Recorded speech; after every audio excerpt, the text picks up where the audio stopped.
Nah, pagi hari ini kita akan belajar tentang dengan judul seperti itu, kerjakan keselamatan. Bapak Ibu yang dikasihi Tuhan, kita semua sudah mengenal Kristus sebagai Tuhan dan Juru Selamat kita pribadi. Dari tahun ke tahun mungkin kita mengikut Yesus, mengikut Sang Mesias 5 tahun, ada yang 10 tahun, ada yang 20 tahun, mungkin ada yang 30 atau 40 tahun. Tapi suka nggak suka Bapak Ibu, kita harus tetap mengerjakan keselamatan. Amin.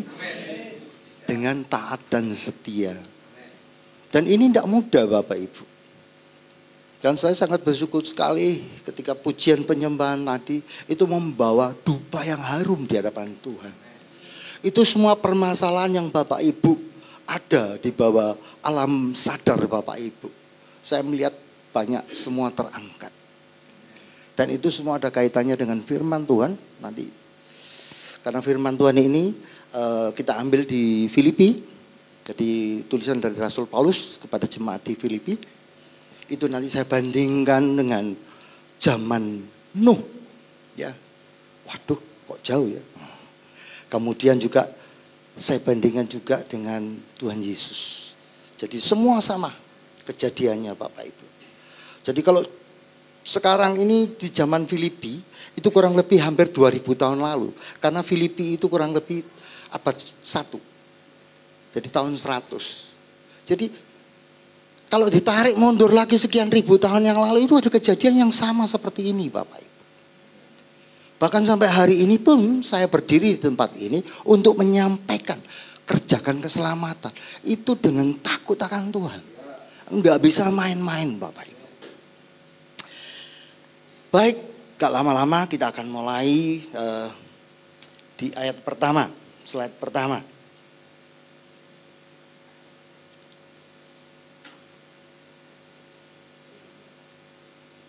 Baca. Nah, yang mudah yang baca. Saya tak minum dulu. Filipi 2 ayat 2 sampai 12. Hai saudara-saudaraku yang kekasih, kamu senantiasa taat karena itu tetaplah kerjakan keselamatanmu dengan takut dan gentar. Bukan saja seperti waktu masih hadir, tetapi terlebih pula sekarang waktu aku tidak hadir. Ya, amin. Ini merupakan nasihat dari Rasul Paulus, Bapak Ibu. Jadi dia menghimbau buat saudara-saudara kekasih supaya mereka semua itu taat. Dan tetaplah kerjakan keselamatan dengan takut akan gentar. Artinya apa? Di jemaat Filipi sendiri mengalami masalah. Dan masalah itu juga terjadi di zaman sekarang. Dan artinya apa? Di situ nggak selalu mesti harus Rasul Paulus hadir. Atau misalnya Bapak Gembala atau Ibu Gembala yang hadir ketika Bapak Ibu membutuhkan pertolongan. Tapi Bapak Ibu saudara-saudara harus bisa mandiri di dalam Tuhan. Makanya kita perlu harus mengerjakan keselamatan. Kita nggak bisa main-main. Dan kalau kita lihat di ayat-ayat yang sebelumnya, itu misalnya contoh di ayat-ayat yang ayat yang ketiga. Dengan tidak mencari kepentingan sendiri atau pujian-pujian yang sia-sia. Artinya apa? Di zaman itu juga sudah ada orang yang mencari apa? Kepentingan diri sendiri atau apa? Egois. Ya. Pujian-pujian yang sia-sia. Jadi boto, puji-pujian biar mekrok dan lain sebagainya. Dan selain itu juga di ayat-ayat berikutnya juga tertera. Hendaklah kamu dalam hidupmu bersama menaruh pikiran dan perasaan terdapat dalam Kristus Yesus. Artinya apa? Mereka berada di dalam terkungkung karena keuangan. Sedikit flashback. Tempat Filipi itu tempatnya tambang emas seperti Freeport Bapak Ibu. Jadi semua itu kehidupan mewah sekali. Jadi Bapak Ibu kalau lihat di Freeport, semua gajinya tuh mewah banget. Gajinya besar sekali. Tapi sekali lagi, ketika di Freeport tempatnya bagaimana, tidak ada mall, tidak ada apa. Jadi betul-betul tersendiri. Sama di Filipi juga begitu. Banyak orang kaya yang dengan arogan dan lain sebagainya. Itu diceritakan dimulai dari ayat 1 sampai ayat yang ke-11. Makanya Rasul Paulus memberikan peringatan untuk hal itu. Bahkan ketika dimulai di ayat yang ke-12, makanya Rasul Paulus mengingatkan dengan perikop, tetaplah kerjakan keselamatanmu. Karena apa? Suka nggak suka, yang namanya umat Kristiani itu adalah minoritas, bukan mayoritas. Kita nggak bisa terjebak, kita terbawa dengan hal-hal yang duniawi. Kita nggak bisa, Bapak Ibu. Sudah kepalang basah di tengah-tengah. Kita nggak bisa terus lihat lagi dosa-dosa kita yang di masa lalu. Itu iblis yang memengaruhi kita. Supaya kita jatuh lagi di masa lalu kita. Supaya jatuh lagi dalam perzinahan kita. Supaya kita jatuh lagi dalam perkataan kita. Supaya kita jatuh lagi dalam hal-hal yang Tuhan tidak berkenan.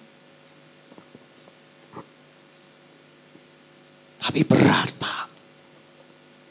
Gimana ketika mengerjakan keselamatan? Masalah datang silih berganti. Enggak tambah enak kok tambah susah. Dari tahun ke tahun kok orderannya makin sepi. Bisa enggak kita taat? Bisa enggak kita tetap setia, berdiri teguh? Orang yang kita doakan selama ini, yang belum mau berubah. Saya tadi waktu di situ, saya mendengarkan suara Roh Kudus. Banyak doa-doa yang lama belum dijawab Tuhan. Saya sampaikan, ya ini darinya, bukan dari saya, dari Roh Kudus. Tetap taat dan setia. Katakan dengan iman, taat dan setia. Mampukan saya untuk taat dan setia. Tuhan akan melewatkan. Karena kita nggak tahu, Bapak Ibu. Nanti tahu-tahu waktunya tiba. Orang itu akan diubahkan seperti mimpi. Tahu-tahu diubahkan dengan dahsyat dan luar biasa. Tiba-tiba gajimu dinaikkan. Daripada engkau bersungut-sungut karena gaji ini kok nggak naik-naik. Juraganku kok medit. Jangan kata-kata itu. Bos kalian, doakan mereka. Minggu yang lalu saya ngisi di Surabaya Barat. Terakhir habis khotbah itu suruh mendoakan. Pak, tolong saya didoakan. Seorang ibu-ibu. Saya karyawan. Gaji saya naik, Pak, 2025 ini. Tapi naiknya sedikit, Pak. Sambil ketawa-ketawa. Karyawan yang lainnya lebih banyak. Saya ada cuma sedikit, Pak. Terus akhirnya kan jadi dengar semua. Saya juga ikut ketawa, Bapak Ibu. Terus akhirnya saya berdoa apa? Kamu harus berharap kepada Tuhan. Kamu harus berharap kepada Dia yang menyelamatkan engkau. Bukan berharap sama bos kamu. Doakan bos kamu. Doakan dia keselamatan dengan keluarganya. Nanti Dia akan mengubahkan. Amin. Amin. Yakin. Tapi untuk yakin, kita butuh baca firman Tuhan. Kita yakin, kita butuh deklarasi seperti yang dilakukan di MCC. Harus di rumah, harus dilakukan. Bukan hanya di gereja. Apalagi kalau bacanya salah-salah. Maaf. Jangan. Baca dengan segenap hati. Segenap hati. Itu ada satu percikan-percikan ilahi. Kita dikasih percikannya aja, orang bisa disembuhkan kok. Enggak usah kuasa yang besar-besar. Percikan ilahi sedikit gitu aja. Ada terjadi pemulihan besar-besaran. Tuhan akan pakai kita. Yang penting satu, kita harus bisa mandiri untuk pesan dari firman Tuhan ini. Di ayat yang ke-12 ini Tuhan mengingatkan, bukan saja seperti waktu masih hadir, maksudnya Rasul Paulus, tetapi terlebih pula sekarang waktu aku tidak hadir. Artinya apa? Jangan mong ketok wonge wae. Kita belajar untuk berpadan dengan Tuhan. Naik motor ingat Tuhan. Mau makan ingat Tuhan. Mau minum ingat Tuhan. Bukan ingat pacar loh. Belajar seperti itu. Karena dengan kita melakukan hal itu, kita akan terus dibawa taat. Kita dibawa setia. Kita terus dibawa kegentaran-kegentaran dalam hidup kita. Bapak Ibu yang dikasih Tuhan, saya percaya kalau Bapak Ibu sungguh-sungguh mau melakukan hal itu, Tuhan akan jamah. Tuhan akan jamah. Saya ketika berdoa, saya nggak bisa menyembuhkan. Yang menyembuhkan Tuhan. Saya berdoa untuk pemulihan buat masalahmu. Bukan saya, tapi kuasa Tuhan yang hadir kepada orang itu. Dan orang itu yang merespon dengan iman. Itu yang paling penting. Kalau nggak direspon susah. Ini yang kita perlu harus tangkap baik-baik. Jangan sampai dimakan si iblis. Bapak Ibu dikasih Tuhan, saya percaya kalau kita dibawa untuk taat dan setia, semuanya oke-oke saja. Meskipun ada ujian, ada cobaan sekalipun yang terjadi dalam hidup kita. Tuhan akan kasih damai sejahtera. Amin. Tuhan akan kasih sukacita. Amin. Tuhan kasih berbahagia. Amin. Meskipun doa kita belum dijawab, tapi kita mau melakukan apa yang menjadi isi Tuhan. Saya dengar putranya Bapak Gembala juara 1 karena baca Alkitab. Kemudian Ruben dari ranking berapa? Dah, karena baca Alkitab. Sekarang saya mau tanya, Ruben, siapa yang menggerakkan kamu untuk baca Alkitab? Udah ada gerakan?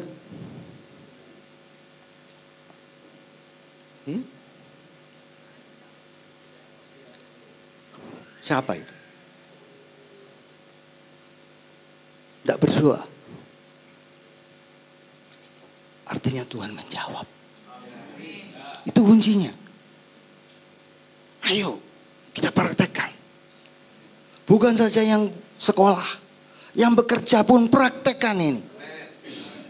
Orderannya pasti rame di tengah-tengah kesepian. Pasti rame di antara kekeringan kemarau. Tapi yang penting belajar untuk memperkatakan dengan iman. Gereja ini gereja yang luar biasa. Untuk mendeklarasikan. Mumpung di tahun ini. Sampai nanti bulan 10.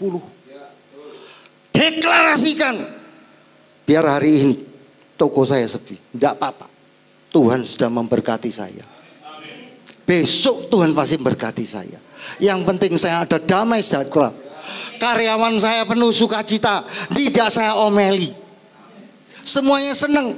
Sepi, tak kasih makan semua. Kesempatan diinjili semua bila perlu. Tuhan baik. Kalau kita tahu melakukan kehendak Tuhan, Tuhan itu tahu. Kat, sini kamu, periksa. Orang itu melakukan firman Tuhan enggak? Jadi jangan main-main. Entah kamu di Indonesia, entah kamu di Ambon, entah kamu di Afrika, entah kamu di Kutub Utara, Tuhan tahu. Malaikat jumlahnya sama, banyaknya. Jadi kita harus waspada. Kalau kita mau melakukan semua apa yang menjadi keinginan Tuhan, Tuhan pasti kabulkan. Kita mau mandiri dalam Tuhan. Sebutkan, saya mau mandiri kepada Tuhan. Saya mau praktek bersama Tuhan. Dari hari lepas hari. Apapun saya, kesulitan, saya akan hadapi bersama Tuhan saya. Dan Dia yang berjalan di depan saya. Katakan dengan iman. Katakan dengan deklarasi iman. Aduh. Berikutnya.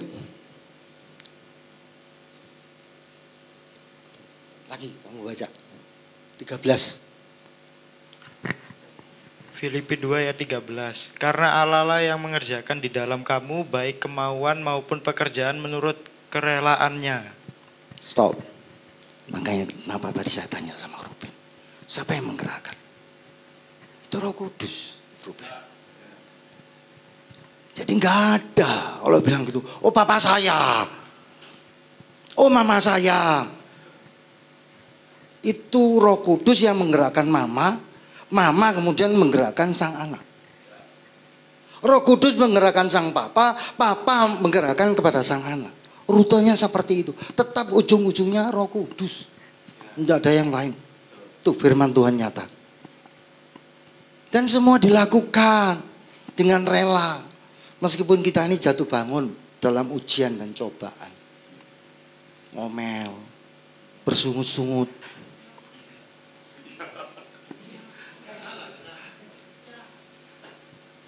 Hati-hati dengan dosa persungutan. Di zaman Musa 23.000 mati. Jadi bersyukur di zaman sekarang penuh kasih karunia. Ya, meskipun kita tidak keluar di kata-kata kita, baru dia dalam. Ambil matanya mendelik, ketahuan. Tuhan melihat hati. Amin. Kita mesti rela. Kita tuh dididik supaya kita ini setia. Kita ini dididik supaya kita ini sungguh-sungguh. Tuhan yang dengan rela, yang tidak berdosa, dibuat berdosa. Untuk kita semua. Bapak Ibu dikasih Tuhan. Saya percaya. Kalau Bapak Ibu bisa melakukan seiring dengan hatinya Tuhan. Itu ada yang terjadi luar biasa. Klik sekali lagi. Ini saya bandingkan dengan kitab Kejadian ayat 6 ayat 14. Buatlah bagimu sebuah batra dari kayu gofir. Batra itu harus kau buat berpetak-petak, kamar-kamar, dan harus kau tutup dengan pakal dari luar dan dari dalam. Ini saya tarik ke belakang di kitab Kejadian berapa ribu tahun sebelum peristiwa Filipi Paulus. Kalau kita tarik lagi ke depan saat ini, ribuan tahun sebelumnya. Saat Nuh diperintahkan untuk membuat batra, kira-kira ada yang protes enggak orang-orang? Kamu ini gimana kamu itu? Kini kok suruh buat batra segitu gedenya itu loh. Buat apa? Harus ini, harus itu. Dicemooh terus. Karena belum terjadi. Mungkin Bapak Ibu lewat sekolah minggu dengar cerita tentang. Tapi coba Bapak Ibu dibawa peristiwa di zaman Nuh. Ya ketir-ketir Bapak Ibu. Tapi Nuh dengan setia. Ya. Kemudian yang berikutnya. Diklik sekali lagi. Ini saya crosskan dengan Tuhan Yesus. 1 Yohanes 4 ayat 14. Dan kami melihat dan bersaksi bahwa Bapa telah mengutus anaknya menjadi juru selamat dunia. Rasul Yohanes yang mengatakan. Artinya apa? Dia ini kan Tuhan. Dengan rela dia harus diutus mengalami sesuatu yang tidak enak. Dia enak santai-santai jadi Tuhan. Ngapain repot-repot? Dia harus tambah keberadaan tubuh seperti kita. Tubuh dosa ini. Untuk hadir ke dunia. Untuk kita semua. Apalagi kemarin Desember kita sudah melayakan kan di sini. Apakah terang hadir di dalam hidup kita? Apa cuma hanya pada bulan Desember atau hanya perayaan saja? Kalau sudah lupa bulan Desember, sudah lupa lah. Tapi ininya masih ada. Tapi kita harus ada terang itu. Tuhan mau ada sesuatu yang lain dalam hidup kita. Enggak seperti itu di tahun 2024. Kalau 2024 terus membuat jengkel, kita harus tetap sukacita. Kita ngelawan dengan jengkel waktu di 2024. Di 2025 kita harus rendah hati. kita harus memberkati dia. Doa akan memberkati dia. Orang yang menjengkelkan dalam hidup kita. Bisa? Amin. Yes. Amin. Harus. Ya. Dia nanti akan kebakaran. Ada bara di atas kepalanya. Bapak, sungguh luar biasa. Jadi ketika kita mau sungguh-sungguh, Tuhan akan tolong kita. Amin.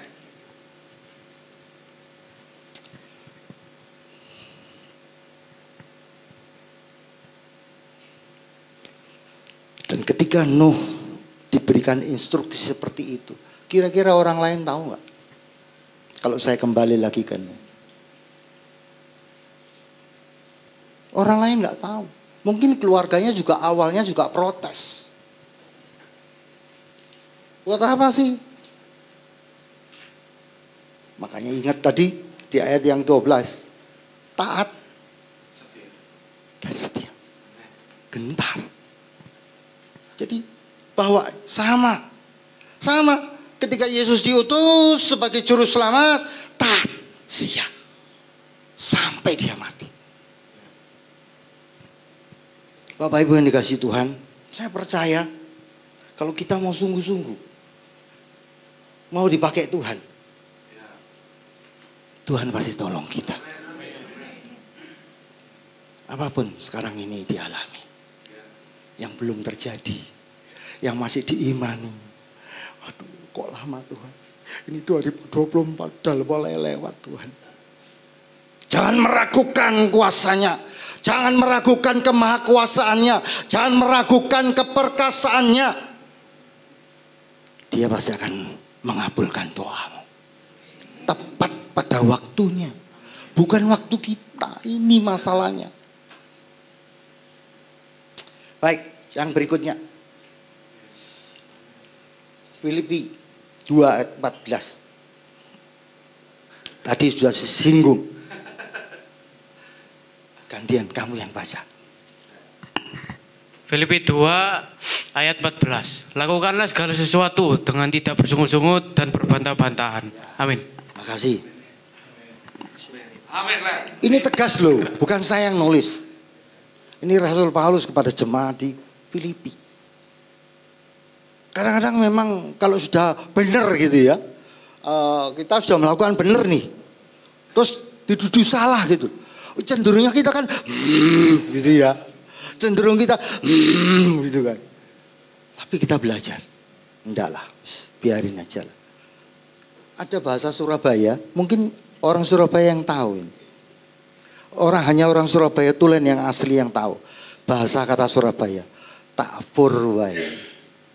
Pernah dengar bahasa Surabaya? Kalau bukan orang Surabaya mungkin ada yang enggak tahu. Tapi kalau kita tahu takfur wae, sampai noy. Enggak boleh bersungut. Tablek samping kiri kanan. Jangan bersungut-sungut. Dengan senyum. Aku tidak bersungut-sungut. Katakan lagi, tepuk tanganmu. Aku tidak bersungut-sungut. Katakan dengan iman. Aku tidak bersungut-sungut. Aku tidak ngomel.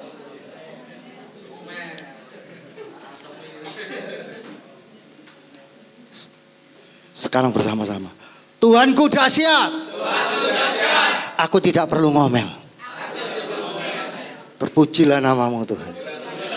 Engkau akan mengabulkan doa-doaku. Terpujilah namamu. Saya terima doa. Dalam nama Yesus. Saya terima semuanya. Waktu Tuhan. Bukan waktu saya. Tunjuk badannya. Bukan waktu saya. Suka kadang protes masalahnya. Tuhan, kalau sudah mulai mana mulai. Ya apa Tuhan, kok kurang dijawab-jawab begitu. Kita jangan terlena. Begitu itu iblis, roh jahat yang mengganggu kita, langsung. No. Puji Tuhan, Tuhanku dahsyat. Langsung hati kita dipenuhi dengan Tuhan kita yang dahsyat. Ya, Bapak Ibu yang dikasihi Tuhan, saya percaya kalau tanpa persungutan, Tuhan pasti tolong akan kita. menjamah hidup kita dengan hidup benar di hadapan Tuhan. Klik sekali lagi. Ini juga saya kaitkan dengan Nuh. Lalu Nuh melakukan semuanya itu tepat seperti yang diperintahkan Tuhan kepadanya. Demikianlah dilakukannya. Artinya apa? Nuh betul-betul melakukan tepat apa yang diperintahkan Tuhan. Jadi Nuh nggak ada persungutan, nggak ada ngomel. Padahal orang-orang di zaman itu terus hanya Nuh satu keluarga yang diselamatkan. Bapak Ibu ini kasih Tuhan. Kita bisa melihat kalau dari zaman Nuh, zaman Paulus di jemaat di Filipi sampai hari ini, firman Tuhan ini tetap up to date. Bapak Ibu dikasih Tuhan, saya percaya Tuhan pasti menolong kita. Klik sekali lagi. Gantian, kamu yang baca. Yohanes 4 ayat 34. Kata Yesus kepada mereka, makananku ialah melakukan kehendak Dia yang mengutus aku dan menyelesaikan pekerjaannya. Amin. Kenapa saya ambil ada makanan? Makanan apa ini? Pangsit mie, nasi campur.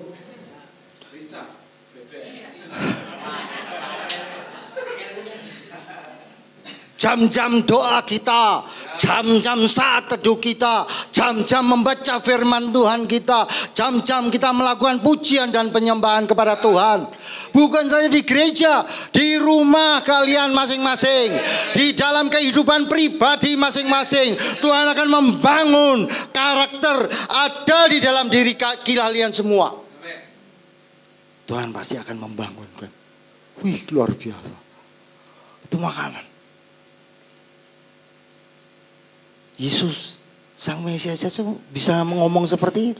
Makananku, melakukan kehendak Dia. Dia itu Bapa yang mengutus aku. Bayangin. Sini yang berangkat kuliah nggak pamitan sama orang tua. Berani angkat tangan. Jangan nggak pamit. Harus pamit sama orang tua. Ya, kemanapun pergi harus pamit. Itu loh, lihat. Tuhan Yesus saja loh sama Bapa itu taatnya kayak gitu. Padahal setara, Bapa, Anak dan Roh Kudus ini setara. Apa kok anak-anak sama orang tua? Mah, berangkat dulu ya, Mah. Peluk mamanya, peluk papanya kalau ada ya. Dicium kah? Berangkat. Orang tua juga gitu memberkati. Iya nak, Tuhan memberkati engkau. Melindungi, menjaga dan seterusnya. Kita harus tahu itu hal-hal yang benar. Kita harus tetap sungguh-sungguh. Artinya apa? Kita mulai terapkan dalam keluarga kita. Pribadi kita. Di sekolah, dimanapun kita berada. Mungkin sebagai seorang karyawan, sebagai seorang bisnismen. Kita terus mau. Iya Tuhan. Pagi ini baru buka toko Tuhan. Sebelum dibuka, Tuhan tolong. Anugerah-Mu melimpah. Jangan Tuhan berkati limpah, jangan. Mengucapkan syukur dulu, jangan buru-buru minta. Iya toh? Ucapkan syukur Tuhan, terima kasih. Penuh sukacita, damai sejahtera sampai di toko dengan selamat tanpa kurang satu apapun. Betul nggak? Terima kasih buat damai sejahtera. Tuhan terima kasih buat karyawan yang nggak sakit semua. Terima kasih Tuhan. Tuhan akan menyiapkan order-order yang luar biasa. Kalau hari ini tidak ada, besok Tuhan. Kalau besok tidak ada, besok lusa Tuhan. Tetap menaruh pengharapan kepada Dia. Berikutnya, ayat yang ke-15.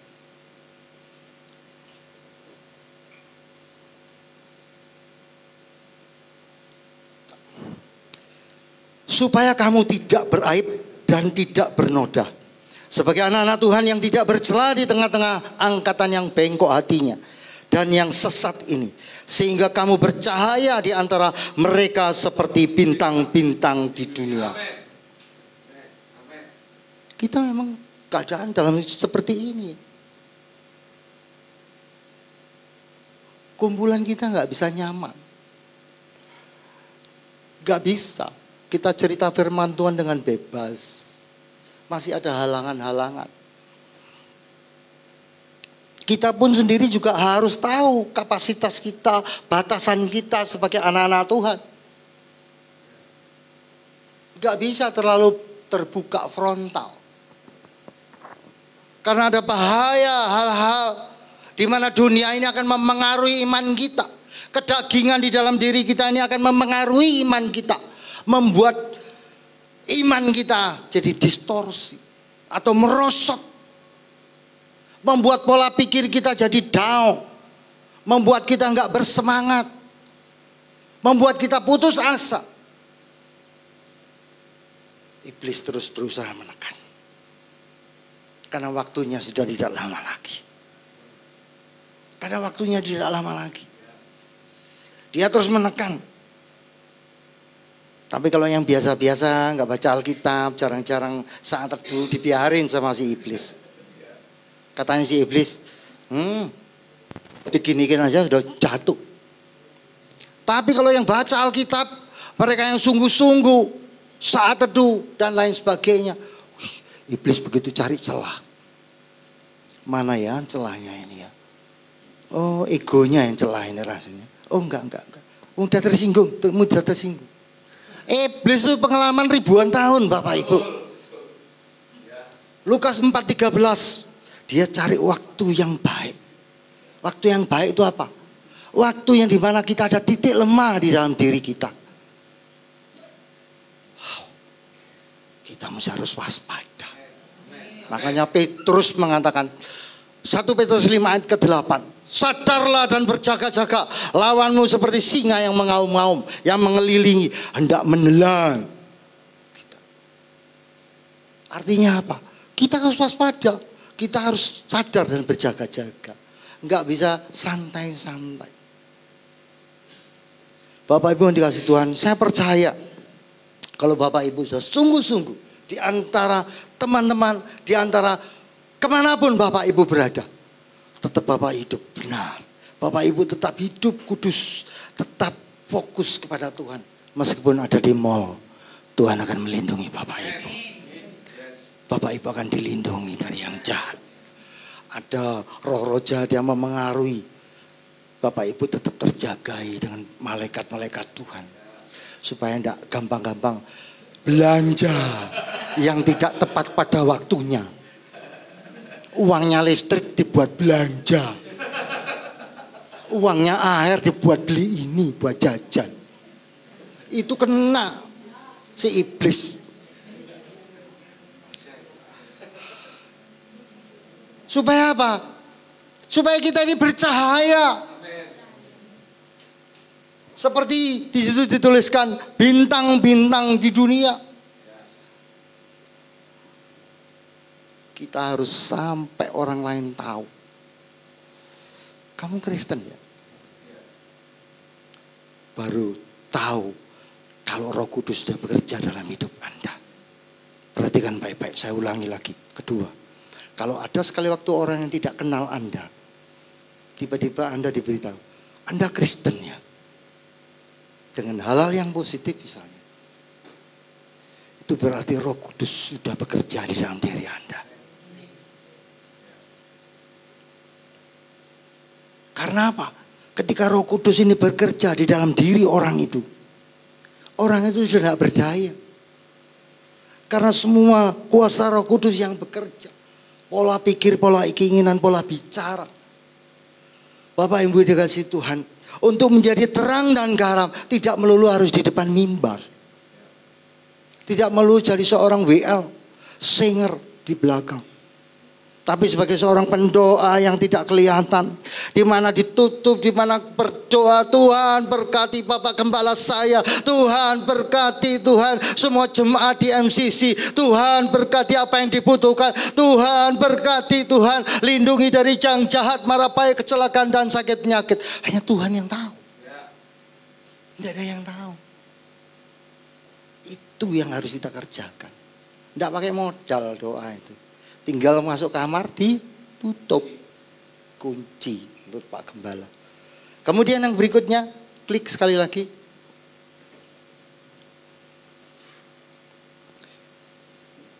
Inilah riwayat Nuh.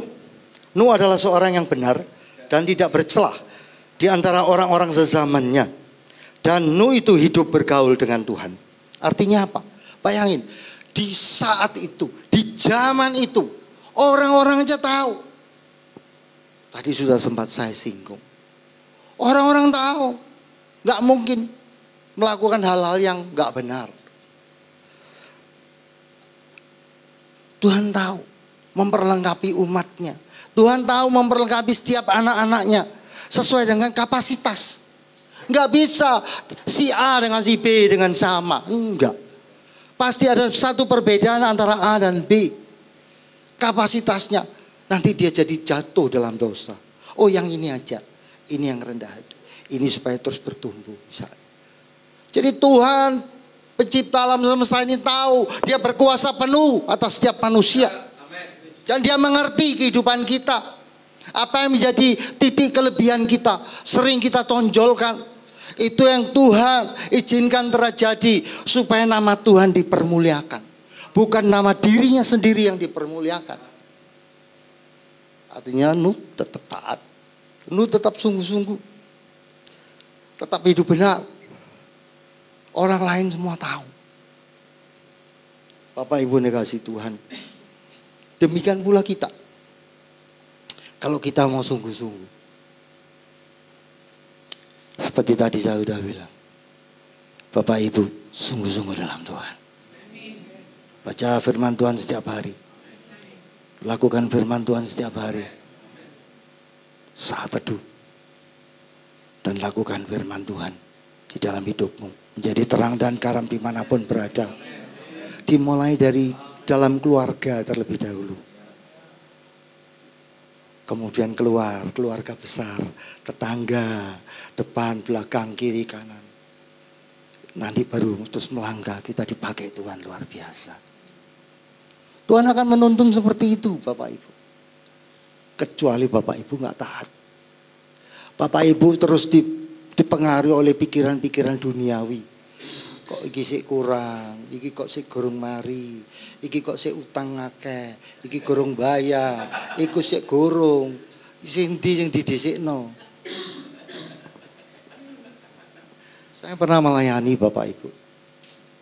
Seorang yang memiliki hutang cukup banyak.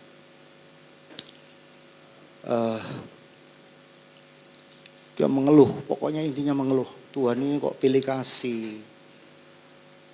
Sampai akhirnya saya beritahu. Hubungan pribadimu dengan Tuhan bagaimana? Selalu yang saya tanyakan pertama itu. Saya sudah saat teduh. Saya sudah baca Alkitab. Saya sudah berdoa. Oke, setuju. Sudah melakukan firman? Ya sudah, bertahap. Oke. Sekarang saya mau tanya lagi. Ketika kamu utang udah pamitan Tuhan belum? Ini yang sering kali Bapak Ibu terjadi. Gak dihitung tahu-tahu. Iya ya murah iki ya wis harus kredit ae. Jangan Bapak Ibu. Jangan. Harus betul-betul diatur pendapatan di dalam rumah tangga ini berapa, kreditnya berapa, total kreditnya berapa, bayarnya berapa. Supaya seimbang. Lah kalau kurang, ya salahmu dewi. Enggak pamitan sama Tuhan. Ya, itu artinya kamu memaksa dirimu sendiri. Nah, ketika terjebak, motornya mau ditarik, ribut-ribut sana sini. Loh, Tuhan mana ini? Tuhan kok enggak tolong saya? Masih mau kerjakan keselamatan? Masih mau ngerjakan keselamatan?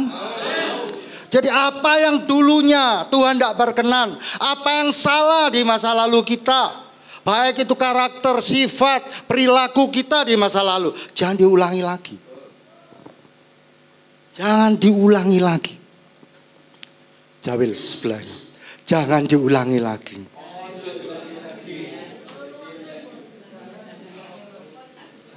Katakan lagi, Tuhan pasti bisa.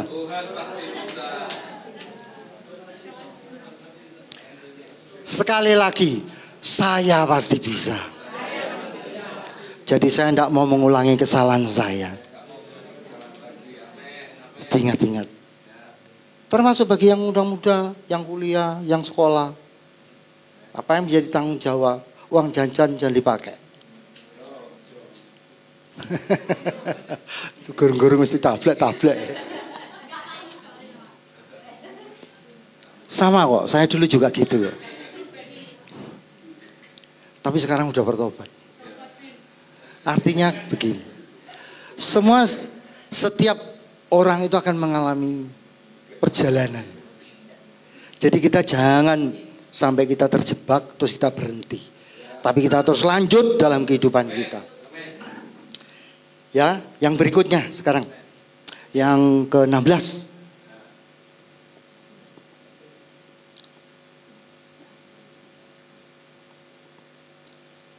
Sambil berpegang pada firman kehidupan, agar aku dapat bermegah pada hari Kristus, bahwa aku tidak percuma bersusah-susah. Ini kunci dari pemberitaan firman hari ini. Ini adalah kunci ayat ini di dalam pemberitaan firman hari ini. Kalau kita nggak berpegang dengan firman Tuhan, kita nggak akan bisa. Nanti di terakhir menjelang saya selesai khotbah ini, saya akan beritahu kenapa kok dikaitkan dengan Nuh, kenapa kok dikaitkan dengan Batrah. Itu ternyata ada kaitannya dengan firman Tuhan. Tuhan kita Tuhan yang luar biasa. Tuhan kita yang penuh kuasa. Tapi bagaimana kita bisa memegang firman Tuhan yang hidup itu kalau kita sendiri jarang buka, dikit-dikit ngantuk, apalagi imamat, apalagi ulangan, diulang-ulangi terus. Sampai di sini sudah lebih dari 1 kali, dari Kejadian sampai Wahyu. Yang muda-muda, target 2025 sampai ketemu Desember, dari Kejadian sampai Wahyu habis. Loh, dari Kejadian sampai Wahyu habis. Dari Kejadian sampai Wahyu habis.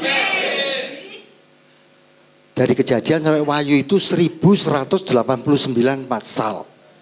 Jadi kalau Bapak Ibu mau bagi terserah. Satu hari mau 10 pasal, mau 20 pasal, mau 30 pasal. Tinggal Bapak Ibu bagi. Dari hari, bulan. Ketemu sudah. Enggak sampai 1 tahun. Beres. Amin. Ih, jangan putus asa. Kalau sekali itu pasti belum lulus. Nanti kalau sudah 5 kali dari Kejadian sampai Wahyu, baru tambah ngeluh. Jan-jan iki ya apa firman Tuhan ini? Aku mesti kayak apa ya? Katanya firman Tuhan ini firman kehidupan. Tapi kok aku tambah ngeluh? Aku harus bagaimana ini Tuhan? Fakta. Karena firman Tuhan itu perlu diselami. Perlu dimengerti. Perlu diulangi. Perlu apa ini ya Tuhan maksudnya? Seperti minggu yang lalu saya belajar satu kata. Bahasa Ibrani. Kutspa. Coba ulangi. Kutspa. Kutspa. Itu lancang. Bahasa Ibrani. Itu peristiwa tentang Musa dan Firaun di Keluaran 3 ayat 2. Jadi Firaun itu lancang ngomong sama Musa. Tuhanmu ini siapa? Seperti itu. Di awal-awal Musa dipanggil. Saya gini, iya ya Tuhan. Aku ini ya lancang loh asli ya Tuhan. Siapa yang di sini lancang? Ayo angkat tangan.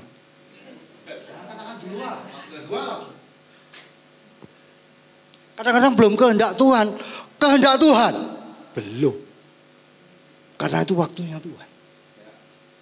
Bapak Ibu yang dikasih Tuhan, saya percaya kalau firman Tuhan itu proses.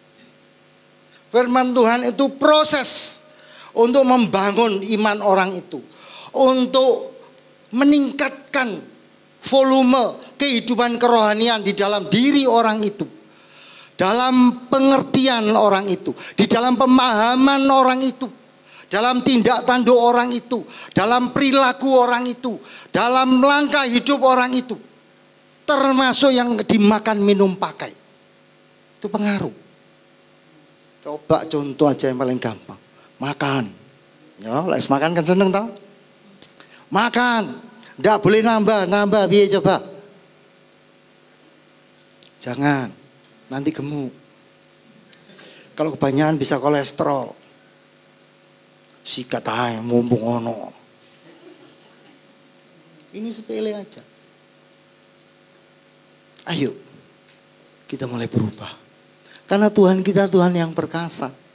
Karena firman ini akan terus menjadi kehidupan di dalam diri kita.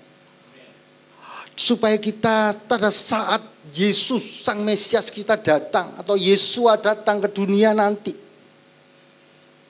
supaya kita bermegah, kita ikut menyongsong kedatangan Tuhan. Karena dipercayai beberapa ahli di dunia, di generasi kita ini akan mengalami. Aduh Pak, ojo meden-meden nih Pak. Aku gurung rabi loh Pak. Ini beberapa ahli mengatakan demikian. Ya terserah aja. Di tahun 2030, tahun 2027, ada yang ngomong 2034. Pak, ojo meden-meden nih Pak. Tapi kita harus bermegah. Nyongsong. Iya Tuhan. Iya Tuhan. Lah kalau kita menyongsong tanpa memeratapi diri dengan firman Tuhan, mana bisa?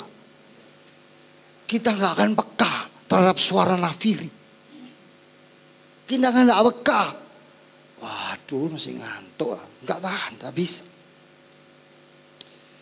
Dan Rasul Paulus sendiri mengatakan, aku tidak percuma bersusah-susah. Artinya apa? Rasul Paulus dengan segala perjuangan yang ada itu nggak sia-sia. Sama halnya hari ini saya nggak akan sia-sia menyampaikan firman Tuhan. Klik sekali lagi.